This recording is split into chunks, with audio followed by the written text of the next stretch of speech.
Hello everyone. So as we are continuing with the topic type of CPU of computer organization subject. So in the last class we discussed about three type of CPU. One is accumulator based CPU, register based CPU, and stack based CPU. In the last class we already covered accumulator based CPU. So the accumulator based CPU is a simple type of CPU where the accumulator contains an operand for the instructions. Okay, and there are few advantages and disadvantages in accumulator based CPU. So to encounter that disadvantages of accumulator based CPU, there is a rise of another type of CPU that is called register based CPU. So in this session, we're going to discuss about register based CPU and stack based CPU. So the register based CPU, in register based CPU, the CPU uses multiple registers.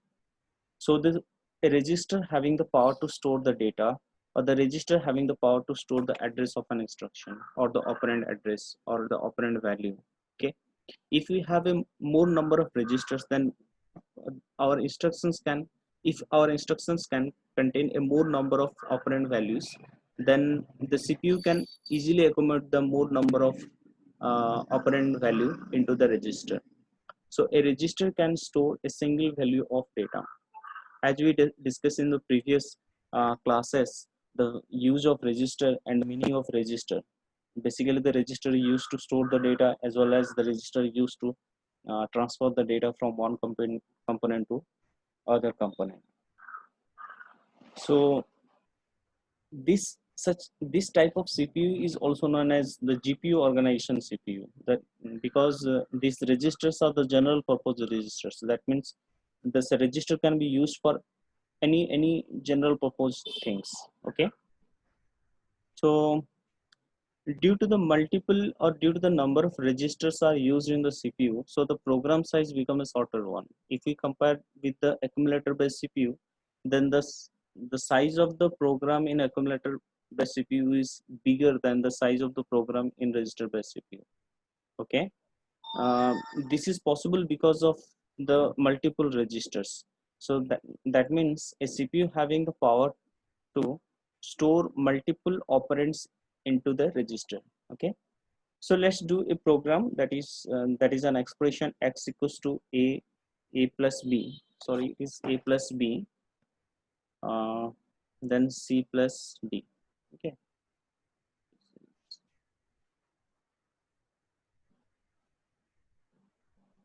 this is a plus b and c plus d.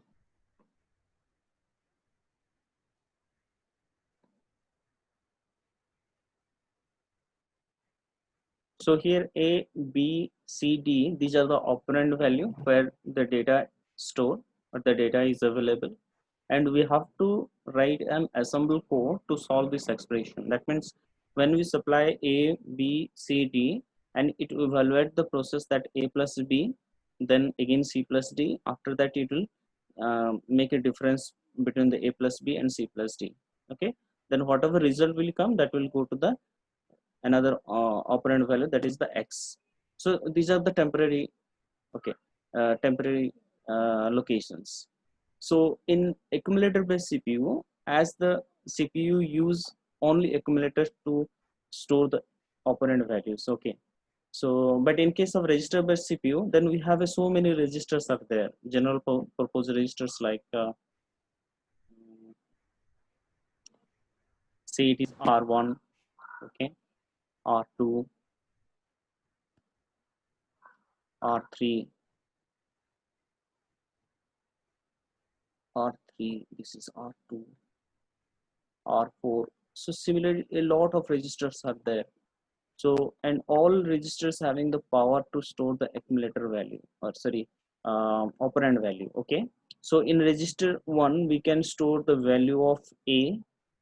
In register 2, we can store the value of B. Similarly, register 3, we can store the value of C, and so on. Okay. So let's see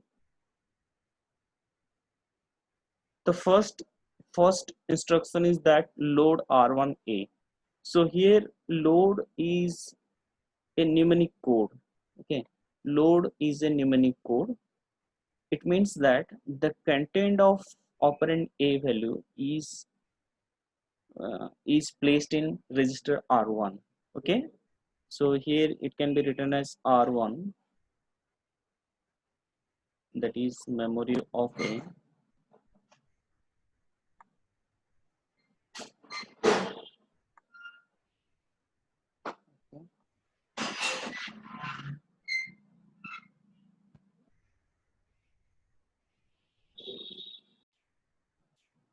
So this statement or this instruction defines that the content of A, that means memory of A, whatever value is inside A, is loaded into register R1.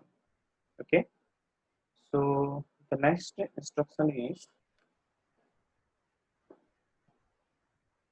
add R1B. So we have already value inside R1 and there is another value that is B. So add is a mnemonic code.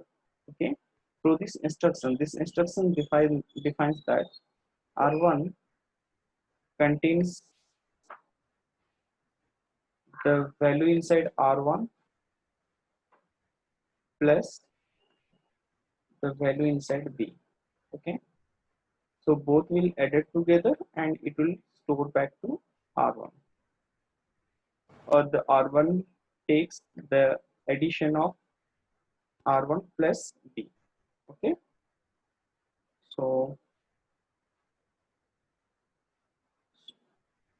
next is, so now this register R1 contains the addition of A plus B. Okay, so again we load R2C. Okay, we take another register R2 where we load the value of C into R2 and add R2D.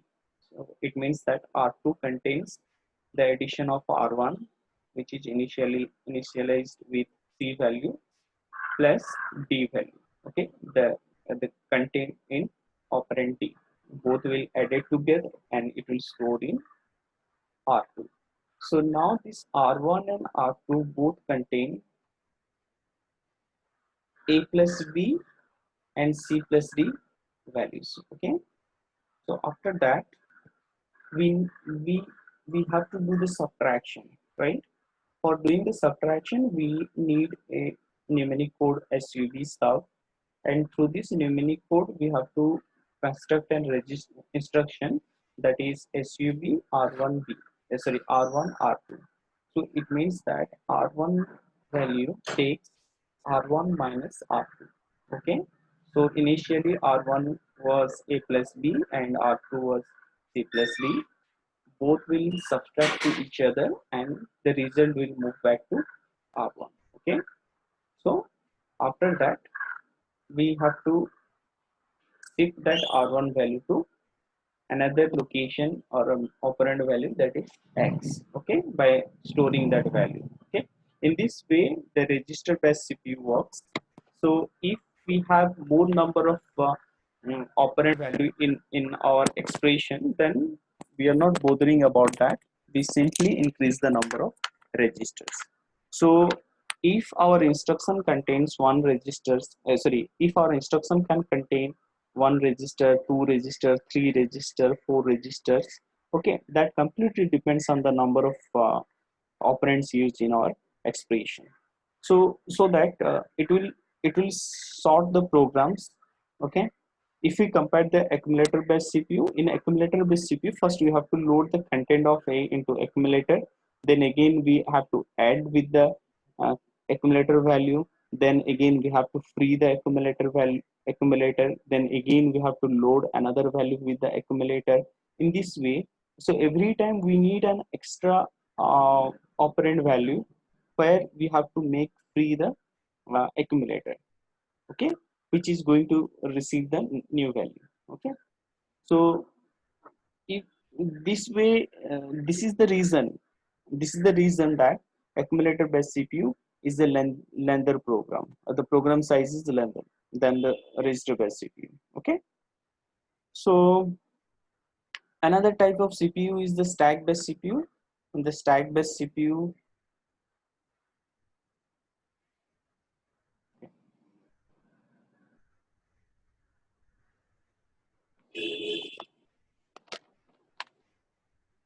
So the stack based CPU basically it is a push down list. Okay, um, it works with the last in first out mechanism, that is the LIFO mechanism. Okay, so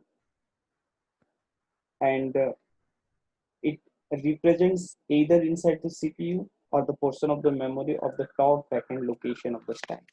Just remember, we have already got we have already an idea about the stack, because in first year there is a data structure subjects and there is a stack.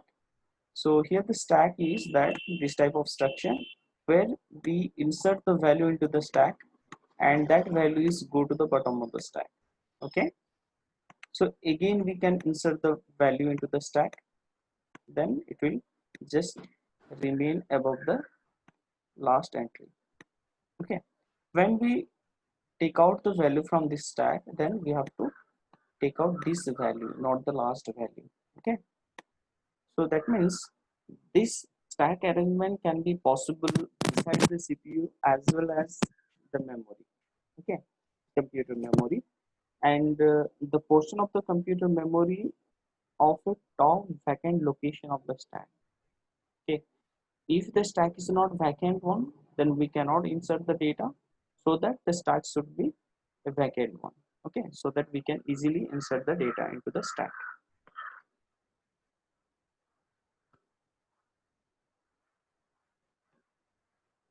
Stack uses two operations. Okay, the stack based CPU or the stack mechanism uses two operations. One is push, another is pop. Okay, push is used to insert the data into the stack or insert the data element into the stack, and pop operation is used to take out the data from the stack. Okay, or remove the data from the stack. So suppose we have an expression that x equals to a plus b minus c plus d, and we have to write the assemble code to evaluate the expression, then evaluate the expression in stack based CPU, then our program will be like this.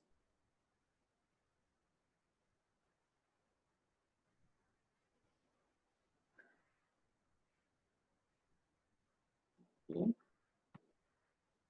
So this is the assembly program, this is the expression. We have to evaluate the expression using the assemble language. Okay, by using mnemonic codes we have to do the instructions. Okay, so the first instruction is that push a.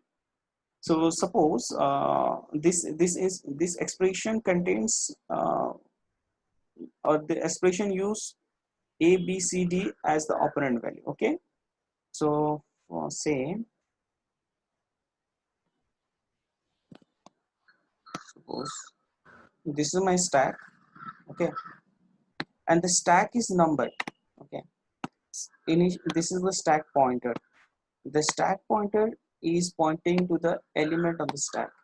Okay, if stack pointer is 0, that means there is no element into the stack. Okay, so when we push the data, when the push a, so that means here we push a, so it will go to the bottom of the stack. It will it will go to the bottom of the stack.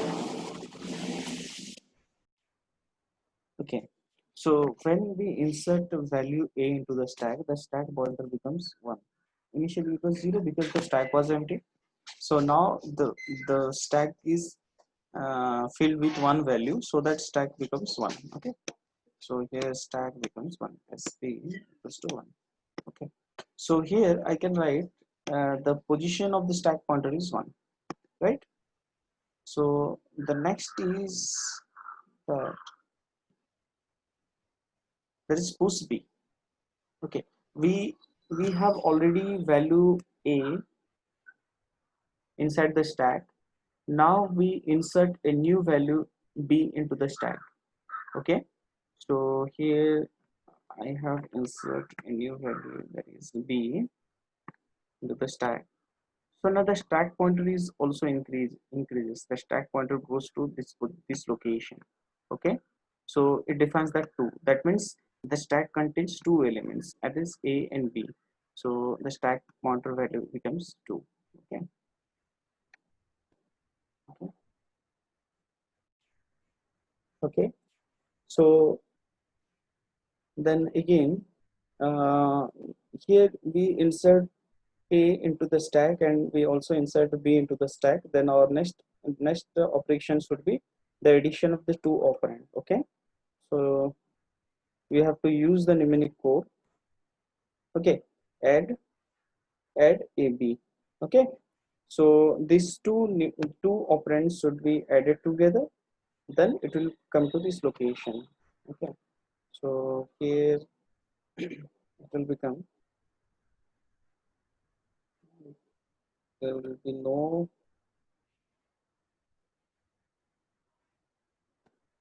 okay. Now this becomes A plus B. So when it becomes A plus B, the stack pointer becomes 1. Okay. Okay. So initially the stack pointer was 0 and it becomes 1 when we insert the value into the stack. So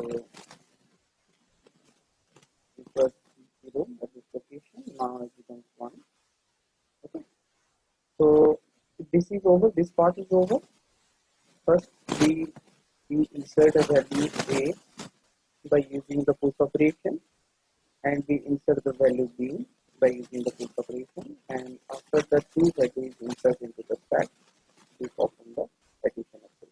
So when we do the addition operation and the stack becomes 10 to 1. Okay, initially it was 2, the stack size was 2, and when the addition process is over, then it becomes 1. Okay. So next job is that you have to insert C and D. Okay, by using the push operation or push mnemonic code, that is push C. So initially the stack contains A plus B. When we push C into the stack, then and again stack pointer will increment by 2. Okay, because C is here, then it will increment it by 2.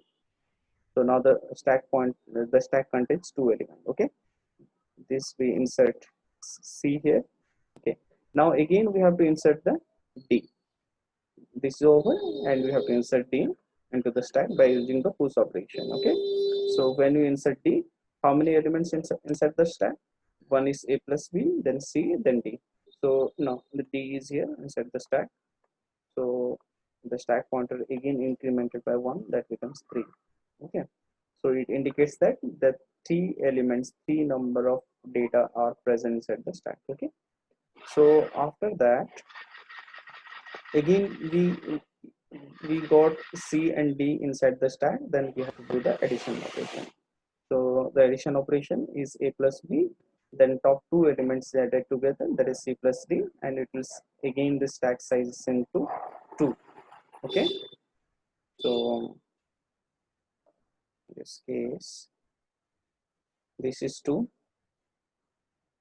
When you insert D, that becomes 3. Again it becomes 2.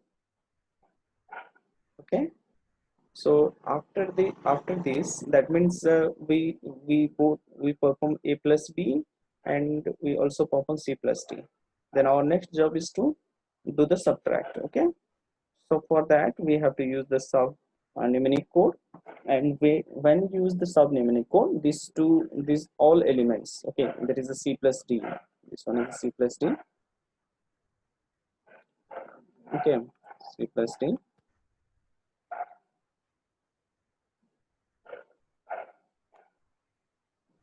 These two are added together, and it's come to this button. Okay, this is replaced, this A plus B is replaced with A plus B plus minus C plus D. Okay, so it becomes 1. So now it becomes 1, and after that every operation is over. That is A plus B is over, C plus D is over, and A plus B plus A plus B minus C plus D is over. Then whatever result will come, or whatever the evaluation is there, that result is moved to X. We have to transfer that value to X. So how this is possible? We have to retrieve that value. We have to take out the value from the stack, and this is only possible with the pop operation. Okay. So as I said, stack is used with work with the two operation. One is push operation, is pop operation. Push is insert the data element to the stack, and pop is to take out the data from the stack. Okay.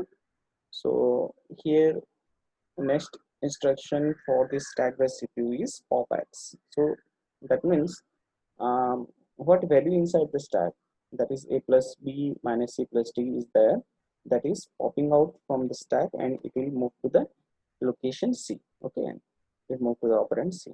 So this way the stack based CPU works. Okay. So if we compare this accumulator based CPU and register based CPU and stack based CPU, in case of accumulator CPU, accumulator based CPU, it works with a one address instruction. That one address is the accumulator. Okay. So in register based CPU, it may be two address. That means we can use the two register, we can use the three register, we can use the four registers. So the number of registers increases. That completely depends on the number of operand is available in the instructions, or sorry, in the expression, right? But in case of stack based CPU, there is no formal location is there to store the data, so that it is sometimes it is called zero address instruction formats. So because these instructions or this CPU doesn't use uh, any address. Okay. So it only works with the push and pop operations. Okay. So the next class we will discuss about instruction formats, and where we will study about one address instruction format, two address instruction format, and zero address instruction formats. Okay. And we also detail discuss about the instruction format. In the last few classes, or in the last few slides, I said that and there is a opcode part, then address operand part, everything is there. In instruction format we'll discuss in detail. Okay. So thank you for this class. Thank you.